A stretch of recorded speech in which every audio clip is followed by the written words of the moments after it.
कोळावली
समस्त पिला 2 मिनिट नीरवता रक्षा करेंगे मझे कई कथा हेबे ना प्रत्येक वर्ष भली आज भारत सारा भारत समस्त शिक्षानुष्ठान समस्त घरोई लोक और समस्त ऑफिस बाड़ी आज 78तम स्वाधीनता दिवस पालन करा तो यही स्वाधीनता दिवस पालन उद्देश्य होछि आमर पूर्वज माने बहुत परिश्रम करी निजर जीवन दान करी इंग्रेज मान कबल उद्धार करथिले स्वाधीनता संग्रामी हेले महात्मा गांधी आज तांको आमे मने पकेइबा द्वितीय रे आसीबे चंद्र ओडिसार अनेक स्वाधीनता अछन इंग्रेज मान विरुद्ध रे देश को स्वाधीन करिया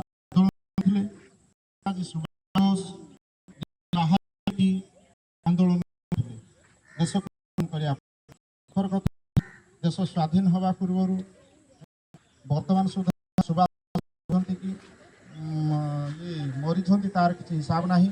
ପରବର୍ତ୍ତୀ ଦେଶ ସ୍ୱାଧୀନ ହେଲା ସେ ଗୋଟେ ବିମାନ ଆକ୍ସିଡେଣ୍ଟରେ ଜାପାନରେ ଗୋଟେ ବିମାନ ଆକ୍ସିଡେଣ୍ଟରେ ମୃତ ବୋଲି ଅନୁମାନ କରାଯାଉଛି। କିନ୍ତୁ ପରବର୍ତ୍ତୀ ସରକାର କିଛି ତା ବାବଦରେ ପଦକ୍ଷେପ ନେଲେ ନାହିଁ।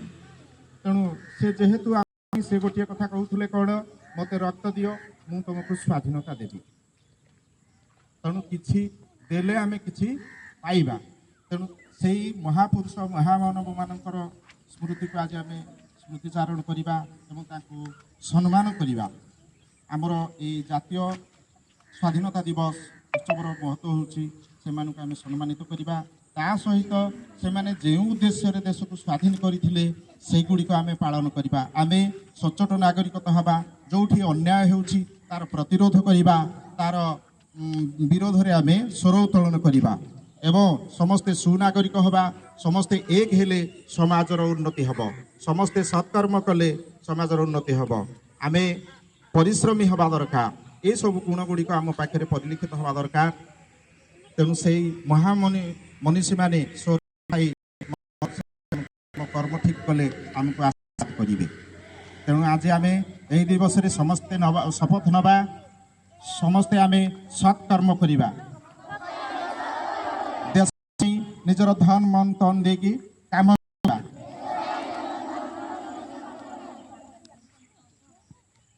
ମୁଁ ମୋର ବକ୍ତବ୍ୟ ଶେଷ କରୁଛି। ମୁଁ ତଥା ଧନ୍ୟବାଦ ଦେଉଛି। ଚାଲୁ। ଜୟ ହିନ୍ଦ।